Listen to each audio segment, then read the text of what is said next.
সকালের রান্না শেষ করতে করতে দুপুরের রান্না রেডি করা, তারপর সময় যে কোন দিক দিয়ে চলে যায় টেরই পাই না। আর মোবাইলে তো একদমই সময় দিতে পারি না, তার ভিতরে আছে ছোট্ট একটা বাচ্চা আর এত দুষ্টুমি করে, তাকে নিয়ে আমার সারাটা দিন কোন দিক দিয়ে কেটে যায় বুঝতেই পারি না। আসসালামু আলাইকুম ভিউয়ার্স, কেমন আছেন সবাই? আলহামদুলিল্লাহ আমরাও অনেক অনেক ভালো আছি। সারাদিনের একটি ব্লগ শেয়ার করব, আশা করছি পুরো ভিডিওটি দেখবেন। এই তো সকালে নাস্তা বানাবো, চাউলের আটা রুটি আমি আগেই বানিয়ে রেখেছিলাম ফ্রিজে, তো আমি সেগুলোই বের করে নিয়েছি আর ভেজে নিচ্ছি। হাঁসের মাংস দিয়ে চালের আটা রুটি খাওয়া হবে, অল্প মাংস আমি ফ্রিজে রেখে দিয়েছিলাম, সেটি বের করে গরম করে নিয়েছি। আর ফ্রিজ থেকে দুপুরের জন্য যা রান্না করব আমি অল্প কিছু সবজি বের করে নিয়েছি। সকালের নাস্তাটা আজকে একটু তাড়াতাড়ি করে খেয়ে নিচ্ছি, কারণ ওয়াসি এখনও ঘুমোচ্ছে, তাই ভাবলাম যে সবজিগুলো কেটে তারপরে আবার রান্নাও করে ফেলবো। তার ভিতরে কিন্তু ওয়াসি উঠে গেছে আর এদিকে কিন্তু আমি সবজিগুলো কেটে নিয়েছি। অনেকগুলো সবজি এখানে নিয়েছি, শালগম, ফুলকপি, বাঁধাকপি, আলু, শিম, মানে সবগুলো দিয়ে আজকে সবজিটা রান্না করব। সামান্য হলুদ লবণ দিয়ে সবজিটাকে আগে ভালো করে রান্না করে তারপর আমি শেষে বাগার দিব।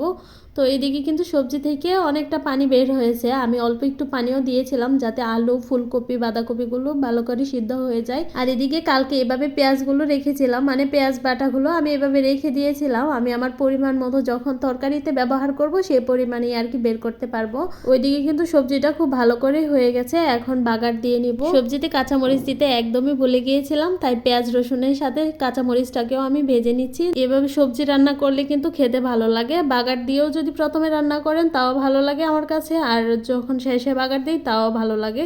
দুইভাবেই রান্না করলে ভালো লাগে। শেষে একটু ধনিয়া পাতা দিয়ে আমি উঠিয়ে নিয়েছি। আর ওইদিকে মাছ রেডি করে রেখেছিলাম, তো মাছটা আগে ভেজে নেব। টমেটো আর কাতল মাছ দিয়ে হালকা একটু ঝোল করব। প্রতিদিন 2 পদের তরকারি রান্না করা হয়, চেষ্টা করলেও কিন্তু 3 পদ বা অন্য কিছু রেডি করা যায় না, বাচ্চা নিয়ে একদমই পারা যায় না। আর আজকে আমি সব কিছু একবারে রেডি করে নিয়ে রান্না করতে বসেছি, আর অন্য সময় কিন্তু একটা তরকারি রান্না করি, অন্য আরেকটা তরকারি রেডি করি, এমন হয়। সকালের রান্না শেষ করতে করতে দুপুরের রান্না রেডি করা, তারপর সময় যে কোন দিক দিয়ে চলে যায় টেরই পাই না। আর মোবাইলে তো একদমই সময় দিতে পারি না। সময় মতো ছোট ছোট রিলস আপলোড করা, তারপর আবার লং ভিডিওতে ভয়েস দেওয়া, আর লং ভিডিওতে ভয়েস দেওয়া অনেকটা কষ্টের হয়ে যায়। যতটা সহজে আমি ভিডিও এডিট করতে পারি ততটা সহজে ভয়েস দিতে পারি না। আমার ছেলেটাও তখন অনেক বিরক্ত করে, আমার ভয়েসের মাঝখানে ও কথা বলবে, চিৎকার করবে, এমন আর। আর এদিকে কিন্তু আমার তরকারিতে মশলাটা কষিয়ে টমেটো দিয়েছিলাম, টমেটোগুলো সিদ্ধ হয়ে গেছে, তারপর পরিমাণ মতো ঝোল দিয়ে নিয়েছি আর মাছগুলো দিচ্ছি। আর দেশি টমেটো খেতে আমার কাছে অনেক ভালো লাগে, হালকা টক টক লাগে তরকারির ঝোলটা, আমার কাছে সেটা অনেক ভালো লাগে আর কি। যাই হোক, তরকারিটা হয়ে গেছে, আমি ধনিয়া পাতা দিয়ে উঠিয়ে নেব। আর আজকে কাঁচামরিচ দিতে একেবারেই ভুলে গেছি। খেতে কিন্তু অনেক মজা হয়েছিল। আর শেষে ছেলের জন্য অল্প একটু দুধ বসিয়ে রেখেছিলাম। আজকের ভিডিওটি এ পর্যন্তই, ভালো লাগলে পাশে থাকবেন। আল্লাহ হাফেজ।